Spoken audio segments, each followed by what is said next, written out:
आदिवासी विकास महामंडळ महाराष्ट्र राज्याचे संचालक तथा युवा नेते गोकुळ नरहरी झिरवाळ यांना वाढदिवसानिमित्त हार्दिक शुभेच्छुक गोकुळ भाऊ झिरवाळ मित्र परिवार दिंडोरी पेठ विधानसभा मतदारसंघ।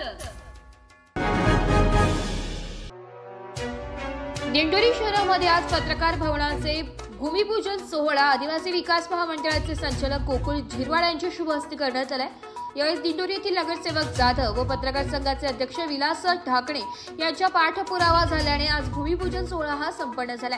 यावेळी दिंडोरी पत्रकार संघाचे माजी अध्यक्ष संतोष कथार, दिंडोरी पत्रकार संघाचे तालुकाध्यक्ष विलास ढाकणे, ज्येष्ठ पत्रकार प्रवीण दोशी, अनिल गांगुर्डे, दिगंबर पाटोळे, एस मराठीचे संपादक सुनील जाधव, वृत्त संपादक शामराव सोनवणे व दिंडोरी पत्रकार संघाचे अशोक निकम, महेश ठुबे, किशोर जाधव, रमाकांत शार्दूल, समाधान पाटील, सुनील घुमरे, किशोर पोरा, अशोक केंग, बाळासाहेब अस्वले, खंडेराव डोखळे, संतोष विधाते, मनोज पाटील, प्रमोद ढेपणे तसेच सचिन बस्ते, नारायण राजगुरू पदाधिकारी उपस्थित होते। कार्यक्रमाचे प्रास्ताविक नगरसेवक ज्येष्ठ पत्रकार नितीन कांगुर्डे यांनी केले तर आभार भगवान गायकवाड यांनी मानले। एस मराठी न्यूजसाठी वृत्त संपादक शामराव सोनवणे, दिंडोरी।